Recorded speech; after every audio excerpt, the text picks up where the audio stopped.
guys, and welcome back to another video. So today's sketchbook session is actually the halfway point of the sketchbook. So usually whenever I start a new sketchbook, I tend to count the signatures to make sure to find exactly where the halfway point, so that I can kind of have a little bit of motivation and a little bit of a reminder that I'm kind of halfway through the sketchbook, and it kind of helps me do a little bit of a push knowing that, you know, we're getting closer to the end rather than being closer to the beginning, which is sometimes just a nice feeling to have when I've been kind of struggling keeping up my sketchbook sometimes. So before we get into talking more about just like sketchbook habit and all that stuff and kind of just my thoughts and feelings about it, let's talk about the artwork for a little bit. So I already did a very brief sketch of my OC Masaki holding Hansuke, and initially you would have saw that I had a sketch just like with his knees propped up, and I kind of adjusted it so that it would be his legs under a blanket, and I switched his hair to be what he would have at home, which is basically just pinned back. He's also wearing his kind of like grayish hoodie, so I wanted him to be more on the cozy side, kind of home attire. And I did this in just normal HB pencil or like mechanical pencil lead, and then I used a kneaded eraser to kind of lighten everything up so that we can prep it for this step, which is the watercolor painting portion.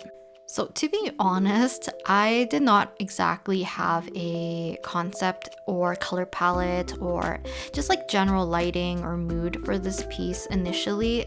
until I started doing the initial washes with the watercolor. So at least for myself, I found that I was going to do two things with the watercolors. So one was that I did not want to be too messy with it in terms of painting a background for Masaki in general, just because I thought it would be kind of nice to kind of keep the depth of the watercolor and the gouache a little bit separate, to kind of keep the focus more on Masaki and him in the foreground, and have the watercolors be a little bit more rough and kind of more faint and just less opaque in general compared to the gouache, so that it kind of stays in the background in a very much more rough kind of way, so it's not too in focus.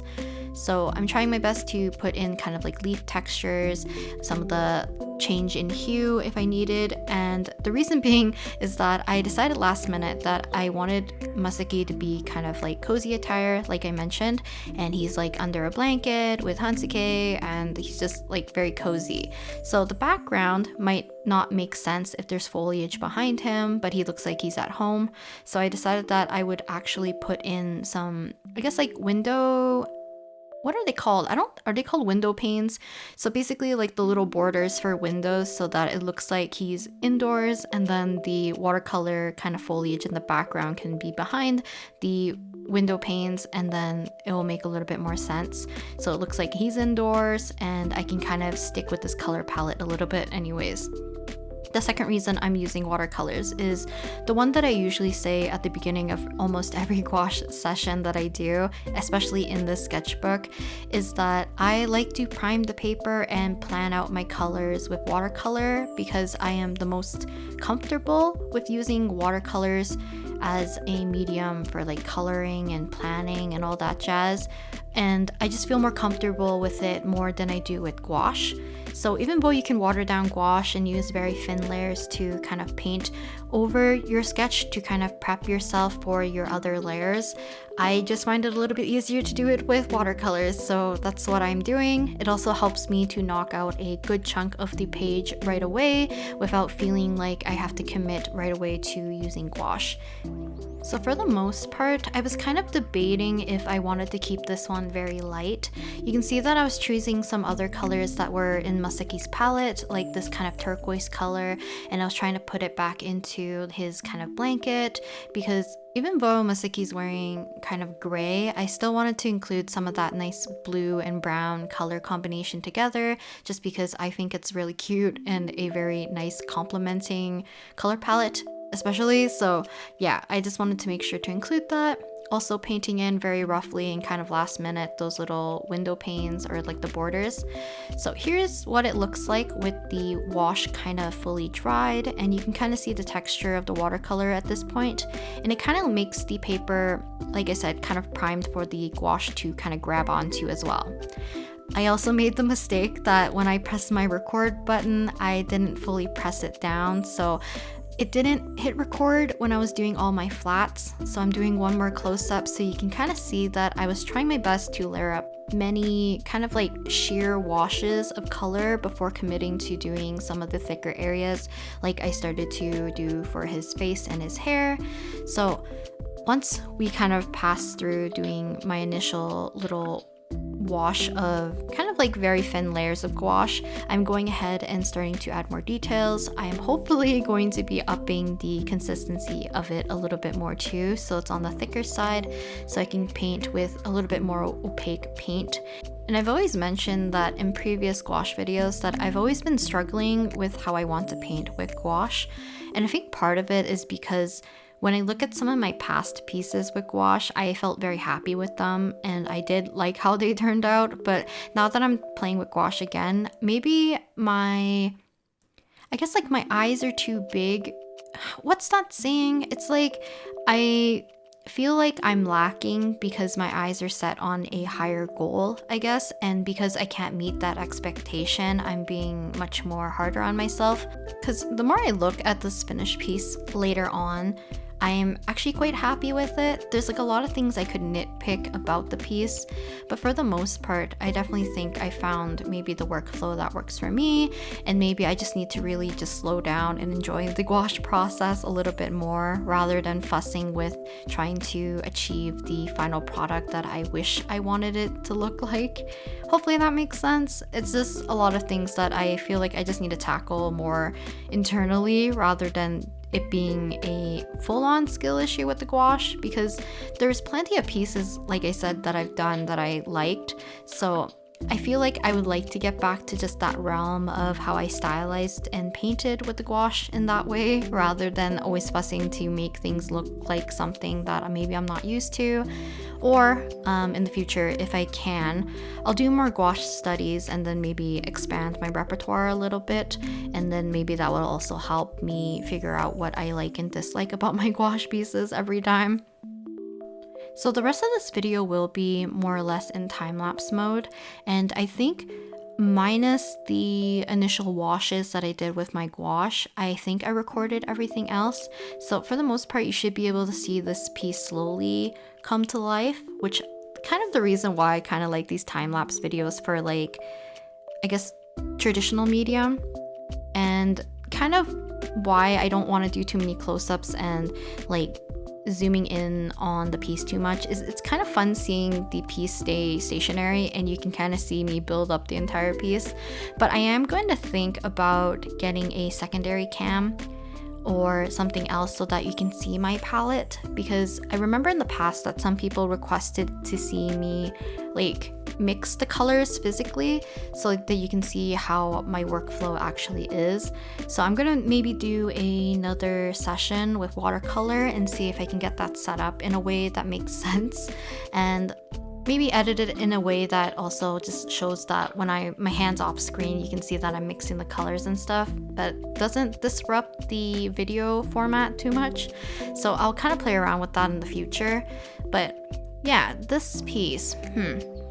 there's definitely some places I struggled with more, and then some places that I enjoyed painting a little bit more. So initially, when I did the flat washes with the gouache, I struggled with trying to plan the lighting and the form of the blanket for Maseki's blanket, and I will really simplify it, but it becomes one of my favorite parts a little bit later just because of the color transitions or like the hue changes. But things I tend to focus on, especially just like drawing in general, tends to be more or less the face and the hair, just because if I'm drawing characters, usually people's first initial place that they look tends to be the face, because humans like recognizing things that kind of resembles ourselves, so we look for faces even though sometimes faces are not present. But I feel like that's always the target of things looking super wonky, so I usually feel a lot more pressure to knock it out first, so that if I truly do dislike that portion, I can either cover up or just completely scrap it without feeling like I missed a lot of time or I just wasted a lot of time in general. After that, I started to work on his clothing, and I'll start to work on Hansuke. So Hansuke is my little green cat, little, I guess like companion, or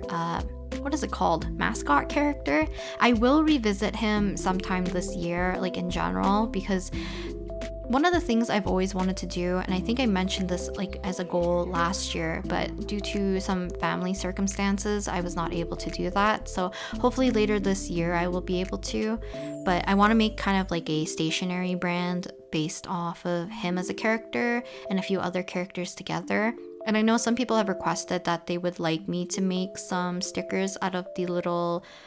OC emoticon kind of little things that I did before, like the little expression memes that I did as chibis. So I'm definitely gonna make like a separate line of products that will be solely focused on Hansuke, and then a separate one that's fully based off of my OCs, and then other ones will be just scattered fan art stuff in the future, just because I think the more I think about this year in general and the stress of being in certain fandoms has caused me to realize that I do want to focus more on OC work a little bit more, because I don't know, relying on fan art becomes a little bit scary sometimes. So it's just comforting to know that like my OCs aren't going to go anywhere at this point, and I can continue to draw them as much as I want or as little as I want, and there's like no negative repercussion for the most part otherwise than just neglecting my OCs. And I think, let's see, Wednesday's video I might be doing some redrawing my old OCs, because I have abandoned that series like a long time ago, ever since I offloaded drawings off of my iPad. But there's like, I think still more than half of my old OCs back when I was in middle school to high school that I have not redrawn. And I think I owe it to myself, like my younger self, to at least try to use like the things that I know today to draw the characters that I used to love as a kid. So I think it'll be kind of fun to do and kind of fun to reminisce about the memories I had about those OCs, alongside with like, I don't know, thinking about the conversations I had with friends. Okay, but enough about sappy talk. So in terms of his blanket, so the thing that I was trying to push a little bit more for the blanket was that I wanted to include more of that kind of bluish teal color back into with the browns. And I always think this is a good exercise, and something that I struggled with a long time ago was the fact that if you kind of think about like color temperature on fabric, or just like on objects in general, especially like neutral looking objects and like clothing, folds, all that, I think it's a good exercise to play around with using. If you're doing like traditional medium, sometimes like a burnt sienna and I think it's phthalo blue, and then you can use white as well, and practice mixing those colors to do kind of like color temperature studies of fabric. So you can kind of identify white fabric having like cooler areas, and you want to mix your phthalo blue, your white, and some of that brown to neutralize it, but have enough phthalo blue to make it look like it has that color shift. And even though like I think a lot of people won't recognize like using something like a very warm brown and a blue as like shadow colors, especially for something that's like very, what we perceive as very just like white and gray, but having those subtle color shifts that you can use from the intensity of your paints and stuff can kind of create really cool lighting, and you can kind of exaggerate the lighting and the saturation a little bit, which is kind of fun. So like for the most part, you can probably tell that Masaki's blanket is not truly brown or like that ochre color and blue. You can probably read that like certain shadow areas are gonna become a lot cooler, and they're gonna read a little bit more blue, and it's kind of nicely contrasted with that kind of brownish ochre color of the blanket. So it's just fun to play with if you can, and it's something that I want to do more when I start to paint more with both gouache and with watercolors in general. So, you know, it's just good to study color if you can. And I definitely think like when I was doing painting it's basically like painting 101,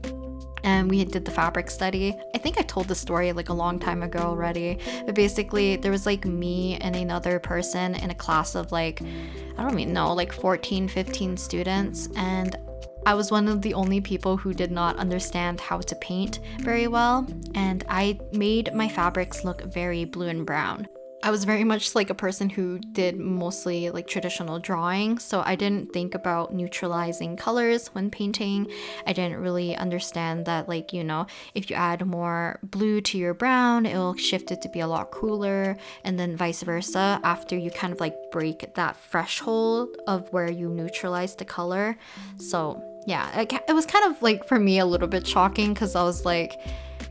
I don't know. I didn't think I would misinterpret the assignment so terribly. Or I guess it's not even misinterpreting. I just lacked the skill at the time of understanding how to use the medium properly. So it was just kind of like, oh, I really need to put a lot more effort into this because I'm clearly at the bottom right here. But it was kind of nice because like my prof at the time, who was like a grad student and it was his first time teaching, was very experimental with his class, but he was very kind when teaching a lot of us how to paint. So yeah, I definitely learned a lot from that class, especially about like color theory and really kicking my butt trying to learn how to paint with acrylic paints. Part of me kind of wishes I kept up with painting like even after my uni days, just because I think a lot of those skills would have transferred to one, digital painting, and then two, also just painting with gouache, because it does share a lot of similar elements. And you know, sometimes I'm a little bit afraid to make things a little bit more painterly looking, because I like things to be a little bit more pristine and very clean and clear if I can. So I tend to, I don't know, rely a lot more on the lines and shapes rather than just like value shifts and the actual form of things. So a lot of my paintings would probably read very flat. So, you know, just more things for me to think about in terms of wanting to improve with like painting and stuff, or just like drawing in general. But the halfway page. So I didn't really talk about this too much, and I'm realizing that we're closer to the end of the video though, is that I mentioned earlier that I would always try to plan out where the halfway point of my sketchbook is by counting the signatures. And I use this kind of as a way for me to give myself that kind of extra kick in the butt to be like, hey, you're finally halfway, which means that once you finish this halfway page, you'll be technically closer to the end of your sketchbook than you are closer to the beginning of your sketchbook. And for me, I know that sometimes, because I know I record a lot of my sketchbook spreads for videos, or I know I will tend to record a sketchbook tour once I finish the sketchbook, that I feel like I'm rushing my sketchbook journey or like my time in my sketchbook rather than spending time how I did usually use it, which used to be a place where I would draw anything and everything. So a part of me feels like I'm like kind of curating it to look more aesthetic than I would probably use it. But I think I found a happier medium in the last sketchbook and this sketchbook, where I'm still allowing myself to do a lot of thumbnailing or just scribbling with just a mechanical pencil and letting the page look kind of just filled with sketches, no color at all and stuff. Because I noticed that some people do say like, oh, I love when you use so much color in your sketchbook, or you kind of like color coordinate or like plan out your spreads in a certain way that looks very aesthetic. A part of me deep down like knows that the reason why I do, or why I started doing those color combination pages, besides the fact like in the very beginning it was because it was a much more easier way for me to not overwhelm my page and myself with too much color, otherwise it would look very messy. But a part of me does know that it is because a lot of people also like to look at more aesthetically pleasing sketches or like aesthetically pleasing spreads, because like me, I do like seeing people's rough sketches and spreads a lot, and I feel like a lot of people don't show that as much anymore, which is kind of unfortunate, and I feel like I'm following into that boat a little bit more. So I want to get back into drawing more with graphite, letting myself be a little bit looser and rougher and not needing to finish everything to a certain degree anymore. Hopefully, I don't know, maybe I'll talk about this a little bit more when we do like a graphite session, because graphite tends to be the medium that I liked most when working in my sketchbook in the past, but nowadays I'm trying to do more painting. I'm trying to do more marker drawings and stuff, because initially I wanted to add more color, but I feel like I need to go back to some of my old sketching habits. But with that being said, let's talk about the little spread here. So I basically have the entire portion of the spread painted to however I wanted it to look, but I still want to indicate halfway on this page other than the little scribble that I have at the top. So to kind of not disturb the overall aesthetic and the kind of general vibe of the page, I guess, I'm going to pick a very pale green as my color of choice and write halfway in the window. But this green is kind of very faint, so it doesn't really take away too much from the overall piece. But for me, because I can still see it quite clearly, it will be still a reminder that this page was a halfway page. And to be honest, I actually really like this piece. There's like a lot of things I could nitpick, like I said, but for the most part, I'm just glad I finished painting this particular piece. I feel like Masaki looks really cute like this, alongside with Hansuke, even though he looks a little rough. But I think that is it for this spread. On this side, I had sketches of Masaki already done, and on the other side, I had also some sketches because I initially was going to do alcohol markers for the halfway spread, but decided to do gouache instead. But I think that's it for today's video, and I'll talk to you guys next time in the next video. Bye!